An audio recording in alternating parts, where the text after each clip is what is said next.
uyu mugore yari azi umusozi basengerako ariko ubuzima bwiwe butabohotse. Yesu aramubwira ati mama please, ntibikiri ikibazo c'imisozi, ariko abasenga Imana bakwiye kuyisenga mu kuri no mu mpwemu.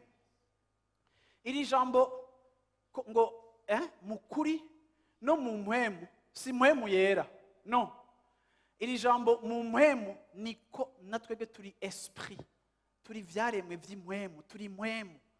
Ni ukuvuga ngo Imana ntituyisenga mu kubahiriza iminsi mikuru canke amaprograme y'urushengero, ariko ugusenga kwacu ni igihe impwemu zacu ziri connecte n'impwemu y'Imana, iyo relation ikaba ihari. Iyo abantu b'Imana ndababwire muri kino gitondo, iyo niyo adoration, uko niko guhimbaza.